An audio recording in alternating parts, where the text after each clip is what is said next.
সদ্বুদ্ধি হলো ভূমি, হৃদয় সুগভীর মর্মস্থল। বেদ পুরাণ শাস্ত্র সকল হলো সাগর, আর সাধুসন্ত হলো মেঘ।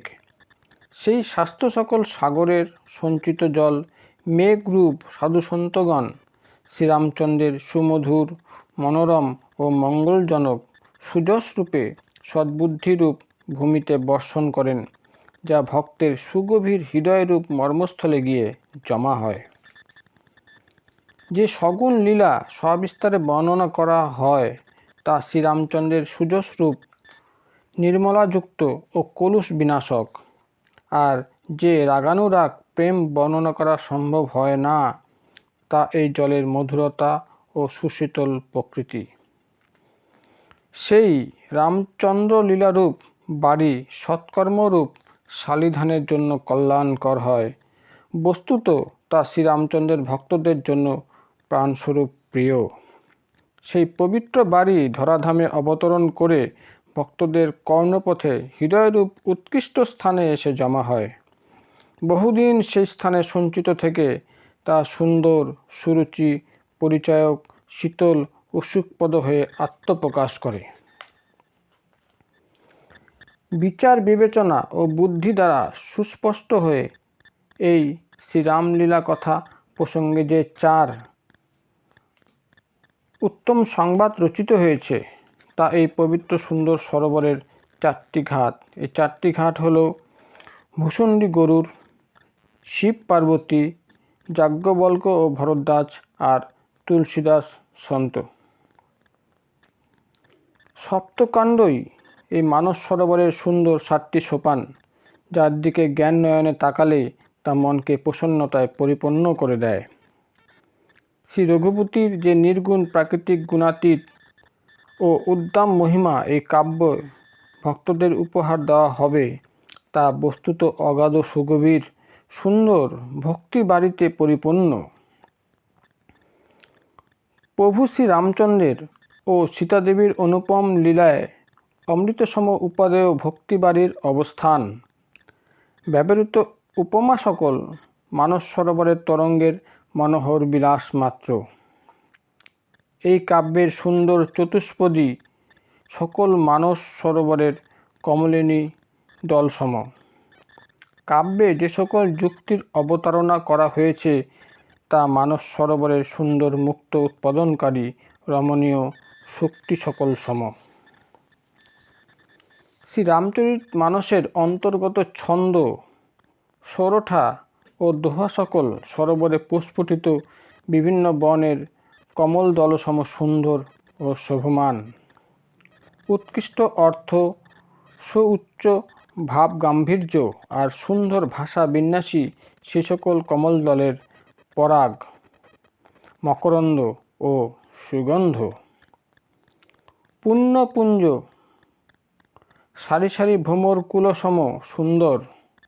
কাব্যের জ্ঞান, বৈরাগ্য ও বিচার উৎকর্ষ মানস সরোবরের হংস, যা ভক্তকে সার বস্তুরূপ দুগ্ধের আস্বাদনের অনুভূতি প্রদান করে।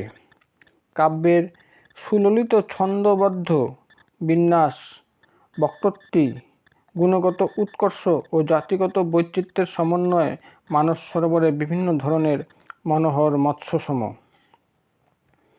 ধর্ম, অর্থ, কাম, মোক্ষরূপ চতুর্বর্গ ফল, জ্ঞান বিজ্ঞানের উৎকৃষ্ট সম্ভার, কাব্যের 9 রস, জপ, তপ, যোগ ও বৈরাগ্য প্রসঙ্গ সকল এই মানস সরোবরের অনুপম সুন্দর জলচর প্রাণীকুল। সুকৃত্যযুক্ত পুণ্য আত্মাদের সাধুসন্ত সকল আর নিরন্তর রাম নামের গুণ সংকীর্তন যেন মানস সরোবরের জলচর বিহঙ্গ রাজিসম সুন্দর। সাধুসন্তদের আশ্রম সকলকে আর সর্বত্র শ্রদ্ধার মহিমা বৃত্তান্তকে যথাক্রমে মানস সরোবরের আম্র অর্থাৎ অমৃতকুঞ্জ ও বসন্ত ঋতু বলা হয়। বিভিন্নভাবে ভক্তি নিরুপম আর ক্ষমা, দয়া ও দম অর্থাৎ ইন্দ্রিয় শাসন সকল লতাবিতান সম শোভমান। মনের শাসন যম অর্থাৎ অহিংসা, সত্য, অস্তেয়, ব্রহ্মচর্য ও অপরিগ্রহ নিয়ম অর্থাৎ শৌচ, সন্তোষ, তপ, স্বাধ্যায় ও ঈশ্বর প্রণিধান সকলই তার ফুল ও জ্ঞান ফল। আর শ্রীহরির পাদ পদ্মে নিঃসংশয় রতি এই জ্ঞানরূপ ফলের অমৃত রস। বেদের এই কথার সমর্থন আছে। এতে শ্রীরামচরিত মানসে আরও বহু প্রসঙ্গ আলোচিত হয়েছে, যা সুখ পিকাদি বিভিন্ন বনের বিহঙ্গকুল সম সুসজ্জিত হয়ে বর্তমান আছে। সেই রাম নাম রূপ অরণ্য ও উদ্যান বাটিকায় নির্ভয়ে ও স্বচ্ছন্দে বিচরণকারী পক্ষীকুল পুলক শিহরণ রূপে বাস করে। মনোরূপ নির্মলচিত্ত ভক্ত সকল সেই লতাগুল্ম বৃক্ষাদিতে নয়নের প্রেমবাড়ি দ্বারা সতত সিঞ্চন করে থাকেন। শ্রদ্ধা সহকারে শ্রীরামচরিত পরিবেশনকারীগণই এই সরোবরের সুচতুর রক্ষক, আর সমাদরে শ্রবণকারী নরনারী সকলই এই দেবোত্তম মানুষের অধিকারী হন। কাক ও বক প্রকৃতির দুষ্ট ব্যক্তি সকল এই মানস সরোবরের নিকটে যান না, কারণ তাতে শামুক, ভেক ও শৈবালসম বিষয়রসের একান্ত অভাব। সেই বিষয়রসের প্রতি আকৃষ্ট ব্যক্তিগণ প্রকৃতিরূপেই ভাগ্যহীন। কাক ও বক প্রকৃতির ভাগ্যহীন বিষয়াসক্ত ব্যক্তিগণ এই সরোবরের নিকটে আসতে সক্ষম হন না, কারণ তাদের আগমনের পথে যে অনেক বাধা। বস্তুত শ্রীরামচন্দ্রের কৃপা ব্যতিরেকে এখানে উপনীত হওয়া সম্ভব হয় না। কুসঙ্গই এই পথের সুবিশাল বাধা। এই কুসঙ্গীদের অসৎ পরামর্শ সকলই ব্যাঘ্র, সিংহ ও সর্পসম ক্ষতিকর। গৃহাসক্তি ও গৃহস্থ জীবনের প্রতিবন্ধকতা সরোবর গমনের পথে অতিশয় দুর্গম ও সুবিশাল পর্বতসম হয়ে দাঁড়ায়। সেই পথে মদ, মোহ ও মনরূপ অগম্য অরণ্য ও নানাবিধ বাদানুবাদ সৃষ্টি করবার কুপ্রকৃতি যেন উত্তাল নদীসম বিশাল বাধা হয়ে দাঁড়ায়। শ্রদ্ধারূপ পাথেয় বিরহিত সাধুসঙ্গহীন ও প্রভু রঘুনাথ চরিতে প্রীতিহীন ব্যক্তিদের জন্য শ্রীরামচরিত মানস অগম্য হয়। অর্থাৎ শ্রদ্ধা, সাধুসঙ্গ ও ভগবত প্রেম ছাড়া তা কেউ লাভ করে না। সেই বাধা অতিক্রম করে যদিও বা কেউ সেই শ্রীরামচরিত মানস সরোবরে উপনীত হয়, তবে নিদ্রারূপ প্রশান্তি তাকে ঘিরে ধরে। অন্তরে তখন জড়তারূপ শৈত্যপ্রবাহ অনুভব করে। তখন সেই হতভাগ্য ব্যক্তির আর শ্রীরামচরিত মানস সরোবরে স্নান করা সম্ভব হয় না। তার সরোবরে অবগাহনও হয় না ও জলপানও হয় না। সে অহমিকা যুক্ত হয়ে ফিরে যায়। অতঃপর সরোবর বৃত্তান্ত সম্বন্ধে কেউ জিজ্ঞাসা করলে সে নিজের অবস্থার কথা না জানিয়ে সরোবরের নিন্দা ও সমালোচনা করতে থাকে। প্রভু শ্রীরামচন্দ্রের কৃপাদৃষ্টি থাকলে এই সকল বাধা আপনা আপনি সরে যায়। তখন সেইজন মানস সরোবরে অবগাহন করে জগতের ত্রিতাপ, আদিভৌতিক, আদিদৈবিক ও আধ্যাত্মিক তাপ থেকে পরিত্রাণ পায়। প্রভু শ্রীরামচন্দ্রের পাদপদ্মে অনুরাগ সম্পূর্ণ ব্যক্তি কখনো এই মানস সরোবরের সাধুসঙ্গ ত্যাগ করে না। হে সুধীগণ, এই মানস সরোবরে অবগাহনের ইচ্ছা থাকলে একাগ্রচিত্তে সৎসঙ্গ করো। এমন মানস সরোবরকে নির্মল চিত্তে দর্শন করে ও তাতে ডুব দিয়ে কবির বুদ্ধি নির্মল হয়ে গিয়েছে। অন্তর এখন আনন্দ ও উৎসাহে পরিপূর্ণ। চিত্তে এসেছে প্রেমানন্দের জোয়ার। তাই এই কাব্যরূপ নদী প্রবাহিত হতে উদ্যত, যাতে রয়েছে শ্রীরামচন্দ্রের নির্মল লীলারূপ জলের সম্ভার। এই কাব্যরূপ নদীর নাম সরজু, যা সকল মঙ্গলের মূল। লোকমত ও বেদমত হল এই নদীর দুই সুন্দর কূল। এই মানস সরোবর নন্দিনী সরজু পরম পবিত্র। তা কলিযুগের বড় ছোট পাপরূপ বৃক্ষ তিলক গুল্ম লতাকে সমূলে উৎপাদন করে থাকে। উত্তম, মধ্যম ও অধম 3 রকমের সমাজই এই নদীর দুই কূলে অবস্থিত লোকালয়, গ্রাম ও শহর। বিদ্যুৎ সমাজই হল সকল মঙ্গল বিধায়ক অনুপম সুন্দর অযোধ্যা। অনুপম কীর্তিরূপ সুরম্য শ্রী সরজু রাম ভক্তিরূপ শ্রী গঙ্গার সঙ্গে মিলিত হয়েছে। এই পবিত্র ধারাতেই পরে আমরা অনুজ শ্রী লক্ষ্মণকে সঙ্গে নিয়ে প্রভু শ্রীরামচন্দ্রের সমরে প্রতিভাত পবিত্র সৌর্যবীর্যের ধারা মহানদ সোনকে মিলিত হতে দেখি। এই দুই প্রবাহের মধ্যে ভক্তিরূপ শ্রী গঙ্গা প্রবাহ জ্ঞান ও বৈরাগ্য সহ সুশোভিত।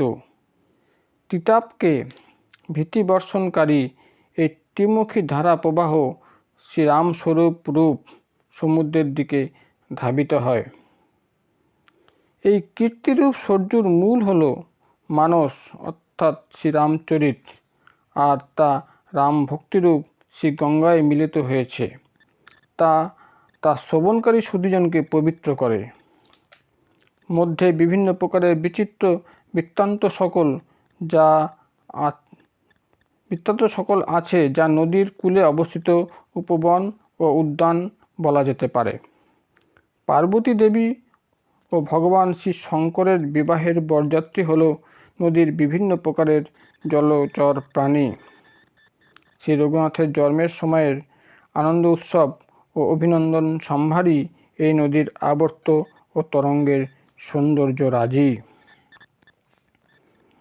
ভাতা সকলের বাল্যলীলা এই প্রবাহে বহুবর্ণের কমলসম শোভবান। ভাতৃচতুষ্টয়ের লীলায় এক বিশেষ সৌন্দর্যের অবস্থান। মহারাজ শ্রী দশরথ ও তার রানীগণ ও তার আত্মীয় স্বজনদের সৎকর্মই অর্থাৎ পুণ্যই ভ্রমর ও জলচর পক্ষীকুলের মনোহারিত্ব। সীতাদেবীর স্বয়ংবর সভার মনোরম বৃত্তান্ত এই ধারা প্রবাহকে এক বিশেষ সৌন্দর্য প্রদান করেছে। প্রশ্নরূপে বহু নৌকা এই পবিত্র ধারায় দেখা যায়, যা বিবেকরূপ উত্তররূপ সুদক্ষ কাণ্ডারী দ্বারা নিয়ন্ত্রিত হয়। এই সুন্দর শ্রীরামলীলা কথা শ্রবণ করে পরে তা শ্রোতাদের মধ্যে চর্চা হয়ে থাকে। তা যেন নদীপথে গমনকারী পথিকসম সুন্দর দৃশ্য। এই নদীর প্রবল স্রোত, শ্রী পরশুরামের ক্রোধ আর শ্রীরামচন্দ্রের অনুপম বাণীসমূহের সমাহার যেন এই ধারাপ্রবাহের পথে সুন্দর বাঁধানো ঘাট। ভাতৃ সকলের সঙ্গে প্রভু শ্রীরামচন্দ্রের উচ্ছ্বাসযুক্ত বিবাহ উৎসবই এই শ্রীরামলীলা কথা নদীর জোয়ার, যা সকলকে সুখ প্রদান করে। যে সকল ভক্তগণ এই লীলা কথা শ্রবণ কীর্তনে আনন্দ ও পুলক শিহরণ অনুভব করে থাকেন, তারা বাস্তবিকভাবেই পূর্ণ আত্মা। পরমানন্দে তারা এই জলধারা প্রবাহে অবগাহন করেন। শ্রীরামচন্দ্রের রাজ্য অভিষেকের সময়ে তাকে বহু সাজসজ্জা প্রস্তুত করে সুসজ্জিত করা হয়েছিল।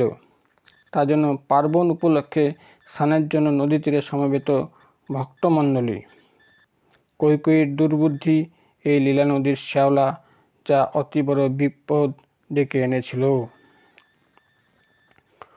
অনন্ত সমস্যাকে প্রশমনকারী ধীর স্থির অনুপম শ্রী ভরত চরিত্র এই লীলা নদীর তটে অনুষ্ঠিত যাগযজ্ঞ।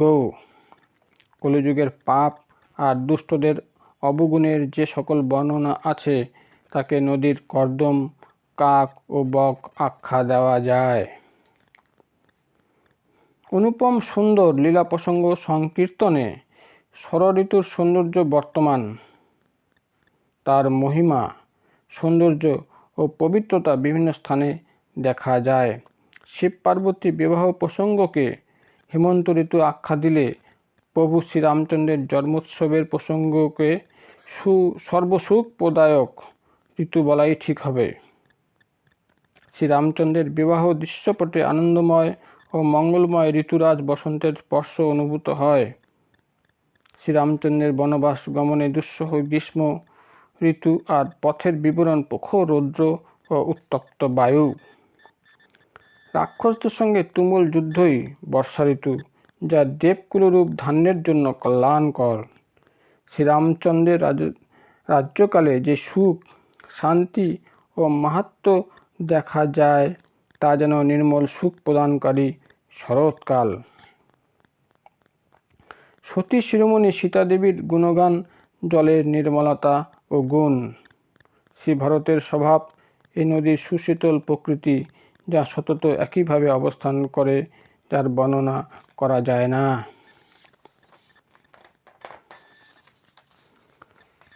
চতুষ্ভ্রাতাগণের নিজেদের মধ্যে দর্শনে, কথনে, মিলনে, প্রীতিযাপনে, হাস্যালাপনে ও অনুপম ভ্রাতৃত্ববোধে এই নদীর জলের মাধুর্য ও সুগন্ধি অনুভব করা যায়।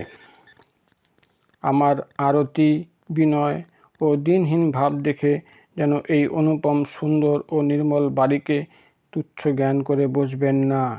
অদ্ভুত গুণসম্পন্ন এই নদীর জল, তা আশারূপ পিপাসা ও মনের মালিন্য হরণ করতে সক্ষম। এই নদীর জলে শ্রীরামচন্দ্রের প্রতি অনুরাগকে পুষ্ট করবার আর পাপ ও পাপোদ্ভূত গ্লানি সকলকে হরণ করবার ক্ষমতা বর্তমান। তা জগতের জন্ম মৃত্যুরূপ শ্রমকে দূর করে, সন্তোষকে তুষ্টি প্রদান করে আর পাপ, সন্তাপ, দারিদ্র্য ও দোষকে বিনাশ করে। এই নদীর জলে কাম, ক্রোধ, মদ ও মোহ নিবারণ করবার শক্তি বর্তমান। তাতে নির্মল জ্ঞান বৈরাগ্যও বৃদ্ধি পায়। পরম অনুরাগযুক্ত হয়ে এই জলে অবগাহন করলে আর তা পান করে অন্তরে ধারণ করলে পাপ, সন্তাপ সকল দূরীভূত হয়। যারা এই শ্রীরাম মাহাত্ম্যরূপ জলে নিজেদের অন্তর বিধৌত করে না, সে সকল কাপুরুষ কলিকাল দ্বারা প্রতারিত হয়েছে। যেমন পিপাসায় কাতর মৃগ মরুস্থলের বাড়ির উপর পতিত সূর্যালোকে সৃষ্ট মৃগ তৃষ্ণিকা দ্বারা প্রতারিত হয় আর জলপানে সক্ষম না হয়ে দুঃখ ভোগ করে, তেমনি সেই সকল জীব কেবল বিষয়াসক্ত হয়ে দুঃখই ভোগ করে যায়। এই অনুপম বাড়ির গুণ সকল নিজ বুদ্ধি অনুসারে অনুধাবন করে ও তাতে নিজ মনকে বিধৌত করিয়ে আর হর পার্বতীকে স্মরণ করে কবি তুলসীদাস এই মাহাত্ম্য সংকীর্তনে অগ্রসর হচ্ছে। কবি শ্রী রঘুনাথের পাদপদ্ম অন্তরে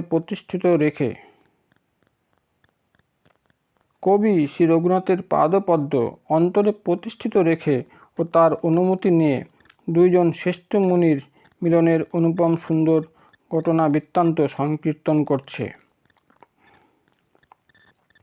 প্রয়াগের ত্রিবেণী সঙ্গমে মুনিবর ভরদ্বাজের আশ্রম।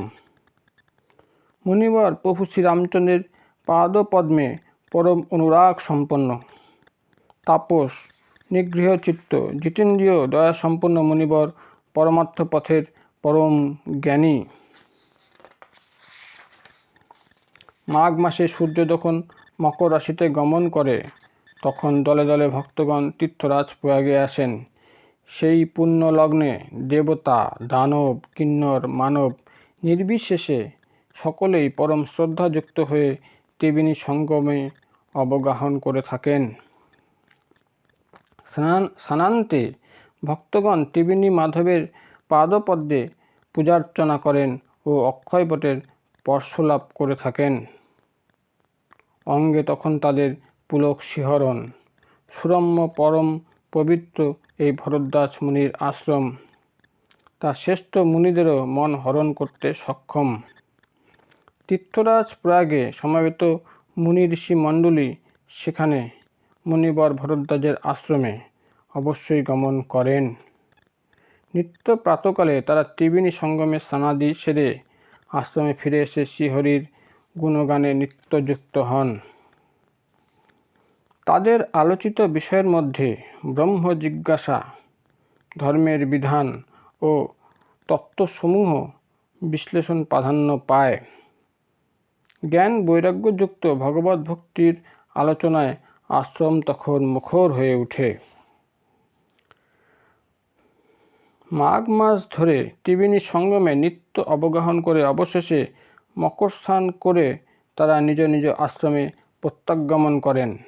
এইভাবে ভরদ্বাজ মুনির আশ্রমে পূর্ণ মাসব্যাপী আনন্দ উৎসব অনুষ্ঠিত হয়ে থাকে।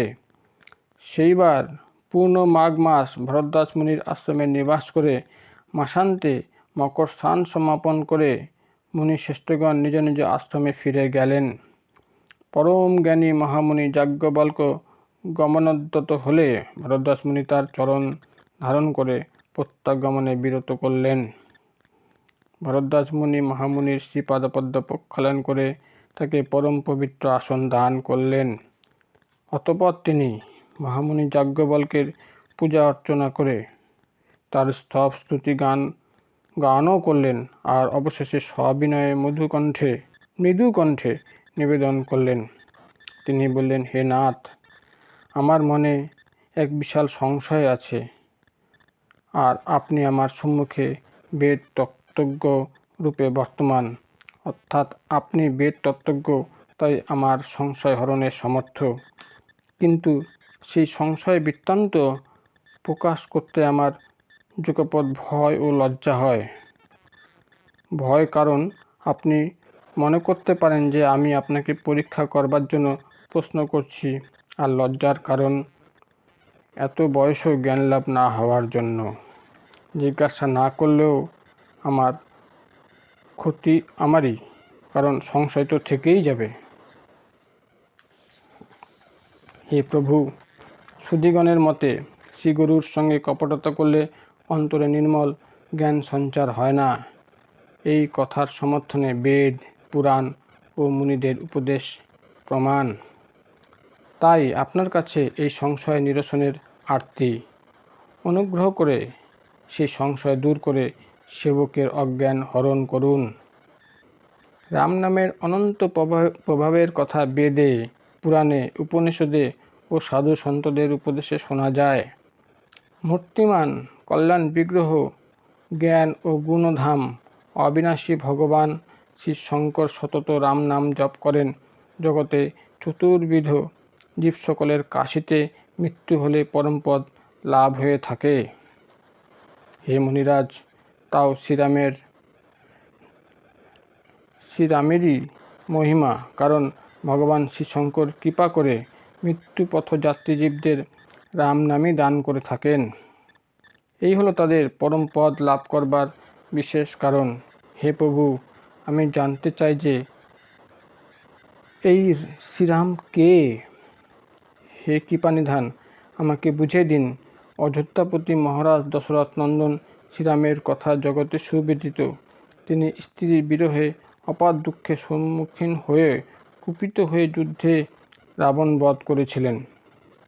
হে প্রভু, ভগবান শ্রীশঙ্কর দ্বারা জপ করা নাম কি সেই রামচন্দ্রের, অথবা অন্য কারো? আপনি সত্যব্রত, সর্বজ্ঞানী ও বিবেক সম্পন্ন, আপনি আমাকে বুঝিয়ে বলুন। হে নাথ, আমি সেই বৃত্তান্ত সবিস্তারে শুনতে ইচ্ছুক। আপনি তা বলে আমার সকল সংশয় হরণ করুন। মণিবরের প্রশ্ন শ্রবণ করে মহামুনি যাজ্ঞবল্ক মৃদু হেসে বললেন, শ্রী রঘুনাথের মহিমা তো তোমার অজানা নয়। তুমি যে কায় মন বাক্যে শ্রীপ্রভু রামচন্দ্রের একান্ত অনুরাগ সম্পন্ন ভক্ত, তা আমি জানি। তোমার প্রশ্ন করবার উদ্দেশ্য আমার অজানা নয়।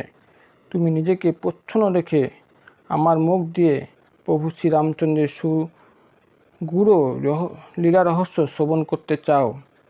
হে তাত, বেশ, আমি তাহলে প্রভু শ্রীরামচন্দ্রের লীলা বৃত্তান্ত সংকীর্তন করছি। তুমি পরম শ্রদ্ধা সহকারে মন দিয়ে শ্রবণ করো। অজ্ঞান অতিশয় বিশাল মহিষাসুর সমভয়ঙ্কর আর শ্রীরামচন্দ্রের লীলা কথা মহাশক্তি দেবী দুর্গা।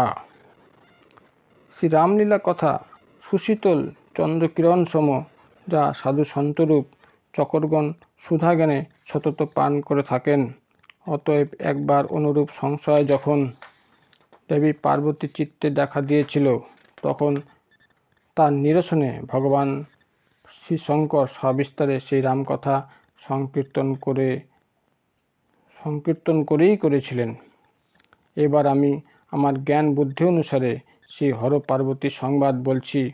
এই সংবাদের কাল ও পটভূমি জেনে একাগ্র চিত্রে শ্রবণ করলে হে মুনি তোমার সকল সংশয় দূরীভূত হবে। ত্রেতা যুগে কোনো এক সময়ে ভগবান শ্রীশঙ্কর জগজ্জননী ভবানী সতীদেবীকে নিয়ে ঋষি অগস্ত্যের আশ্রমে গিয়েছিলেন। অগস্ত্য ঋষি ভগবান শ্রীশঙ্করকে অখিল বিশ্বেশ্বর জ্ঞানে পূজা অর্চনা করলেন। মুনিবর অগস্ত্য তখন ভগবান মহেশ্বরকে শ্রীরামলীলা কথা সবিস্তারে বলেন, যা শ্রী ভগবান শঙ্কর পরম আনন্দে শ্রবণ করেন। অতঃপর অনুপম হরিভক্তি প্রসঙ্গে মুনিবর কিছু প্রশ্ন করাতে ভগবান শঙ্কর তাকে প্রকৃত অধিকারী বুঝে তার যথাযথ উত্তর দান করে হরিভক্তি রহস্য জ্ঞান দান করেছিলেন। শ্রী রঘুনাথের লীলা কথা শ্রবণ কীর্তনে নিত্যযুক্ত থেকে ভগবান শ্রী শঙ্কর অগস্ত্য মুনির আশ্রমে কিছুকাল অতিবাহিত করেছিলেন। অতঃপর মুনিবরের কাছে বিদায় প্রার্থনা করে দক্ষ নন্দিনী সতীদেবীকে সঙ্গে নিয়ে তিনি কৈলাস অভিমুখে যাত্রা করেন। সেই সময়ে ভূভার হরণ নিমিত্ত শ্রীহরি রঘুবংশে অবতরণ হয়েছিল। পিতৃবচন রক্ষা করবার জন্য অবিনাশী শ্রী ভগবান রাজ্য ত্যাগ করে তাপস বেশে দণ্ডকারণ্যে বিচরণ করছিলেন। ভগবান শ্রী শঙ্কর চিন্তা করছিলেন, শ্রী ভগবানের দর্শন লাভ কেমন করে হবে। শ্রীপ্রভু অবতার রূপে ছদ্মবেশে এসেছেন, আমি তার সঙ্গে সাক্ষাৎ করতে গেলে সকলে তো তাকে চিনে ফেলবে। ভগবান শ্রী শঙ্কর তখন উভয় সমস্যার সম্মুখীন। তিনি চাইতেন না যে শ্রীপ্রভুর গুপ্তভাবে নরদেহ আগমনের রহস্য সকলে জেনে যাক, অথচ তার চিত্তে তখন শ্রীপ্রভুকে দর্শন করবার ইচ্ছাও অত্যাধিক। প্রজাপতি ব্রহ্মার বরে রাবণের মৃত্যু মানুষের হাতে নির্ধারিত হয়েছিল। ভগবান শ্রীশঙ্কর জানেন যে শ্রীপ্রভু ভগবান শ্রীব্রহ্মার কথা সত্য করবার জন্য এইবার নরদেহে আগমন করেছেন। শ্রীপ্রভুর নিকটে গমন না করলেও যে মন মানে না, পরে তার জন্য আক্ষেপ হবে, এইরূপ ভাবনা চিন্তা করে ভগবান শ্রীশঙ্কর কোনো নির্দিষ্ট সিদ্ধান্তে উপনীত হতে পারছিলেন না। এইরূপ চিন্তায় যখন ভগবান শ্রীশঙ্কর নিমজ্জিত, তখনই অধমচিত্ত রাবণ মারীচকে তার সঙ্গদান করতে বাধ্য করল, আর মারীচ মায়া মৃগরূপ ধারণ করল। মূর্খ রাবণ ছলচাতুরি করে সীতাদেবীকে হরণ করল, কেননা সে শ্রীরামচন্দ্রের প্রভাবের কিছুই জানত না। অতঃপর মায়ামৃগ বধ হল, আর অনুজ লক্ষ্মণকে নিয়ে শ্রীহরি আশ্রমে ফিরে এলেন। আশ্রমে এসে সীতাদেবীকে দেখতে না পেয়ে তার নয়ন যুগল অশ্রুসজল হয়ে উঠল। শ্রী রঘুনাথ তখন নরলীলা করছিলেন, তাই তার মানবসম আচরণ করে বিরহে ব্যাকুল হতে দেখা গেল। ভাতা যুগল অরণ্য মধ্যে সীতাদেবীর অন্বেষণ করে বেড়াতে লাগলেন। যার সংযোগ বিয়োগ কিছুই নেই, তার মধ্যেও লীলারূপে বিরহ দুঃখ দেখা গেল। পরম বৈচিত্র্যপূর্ণ এই রঘুপতি চরিত্র কেবল জ্ঞানী গুণীগণই বুঝতে সক্ষম। মন্দবুদ্ধি মোহগ্রস্ত ব্যক্তিগণ তা অন্যরকম মনে করেন। ঘটনাক্রমে সেই সময়ে শোভাসাগর শ্রীরামচন্দ্রকে দেখে মহাদেব পরম প্রীতি সহকারে দর্শন করলেন, কিন্তু দেশ কাল বিবেচনা করে পরিচয় দানে বিরত থাকলেন। জগৎ পাবন সচ্চিদানন্দের জয় হোক বলে কামারি ভগবান শ্রী শঙ্কর এগিয়ে গেলেন। কৃপানিধান ভগবান শ্রী শঙ্কর পথে বারে বারে রোমাঞ্চিত হচ্ছিলেন। মহাদেবী সতী তার সঙ্গেই ছিলেন। ভগবান শ্রী শঙ্করকে ঐরূপ অবস্থা দেখে মহাদেবী সতী বিস্মিত হলেন। তিনি তখন ভাবছেন, ভগবান শ্রী শঙ্কর তো জগদীশ্বর ও জগৎবরেণ্য দেবতা, মানব, মুনি সকলেই তার মস্তকে তাকে মস্তক অবনত করে প্রণাম করে। সেই তিনি একজন সাধারণ রাজকুমারকে পরব্রহ্ম সচ্চিদানন্দ বলে প্রণাম করলেন, আর তাকে প্রত্যক্ষ করে এমন আনন্দমগ্ন হয়ে গেলেন যে এখনও তিনি সেই আনন্দ অন্তরে ধরে রাখতে পারছেন না। ব্রহ্ম অজর, অগোচর, অব্যয়, সর্বগত, ইচ্ছারহিত ও ভেদাভেদ বিরহিত। বেদও তা জানতে সক্ষম নয়। তিনি দেহ ধারণ করে কি মনুষ্যরূপে বিচরণ করবেন? দেবকুলের কল্যাণের জন্য ভগবান বিষ্ণু নরদেহ ধারণ করে থাকেন। তিনি তো ভগবান শ্রী শঙ্করসম সর্বজ্ঞ। সেই জ্ঞাননিধি কমলাপতি অসুরারি ভগবান বিষ্ণুও কি অজ্ঞানীসম নিজ ভার্যাকে পথে পথে খুঁজে বেড়াবেন? আবার ভগবান শ্রী শঙ্করের কথাও অসত্য হতে পারে না। সকলেই জানেন যে তিনি সর্বজ্ঞ। মহাদেবীর অন্তর সংশয়ে তখন দোলায়মান, তাই প্রবোধ সেইখানে ছিল না। যদিও মহাদেবী ভবানী তার সংশয়ের কথা প্রকাশ করলেন না, কিন্তু অন্তর্যামী ভগবান শ্রী শঙ্কর সবই জানতে পেরে গেলেন। তিনি বলেন, হে সতী, তুমি নারী প্রকৃতির, এমন সংশয়কে মনে স্থান না দেওয়াই ভালো। যার লীলা সংকীর্তন মহামুনি অগস্ত্য করলেন, আর যার ভক্তি রহস্য জ্ঞান আমি মুনিবরকে দান করলাম, তিনি বস্তুত আমার ইষ্টদেবতা শ্রী রঘুবীর। জ্ঞানী মুনি ঋষিগণ সতত তার সেবাতেই নিত্যযুক্ত থাকেন। জ্ঞানী মুনি যোগী সিদ্ধ ও সুধী সকল নির্মল চিত্তে সতত যার ধ্যান করে থাকেন, আর বেদ পুরাণ শাস্ত্র নেতিবাচক কথা বলে যার কীর্তি গান করে থাকেন, সেই সর্বব্যাপী অখিল বিশ্বেশ্বর মায়াধীশ নিত্য পরম স্বতন্ত্র ব্রহ্ম শ্রী ভগবান শ্রীরামচন্দ্রদেব নিজ ভক্তজনের কল্যাণে স্বেচ্ছায় রঘুকুলমণিরূপে অবতরণ করেছেন। ভগবান শ্রী শঙ্করের উপদেশ বারে বারে লাভ করেও তা মহাদেবী সতীর কাছে স্বীকৃতি লাভ করল না। তখন মায়ায় অতুলনীয় শক্তির কথা বিবেচনা করে ভগবান শ্রী মহাদেব মুচকি হেসে বললেন, তোমার মনে দেখছি এখনো প্রবল সংশয়।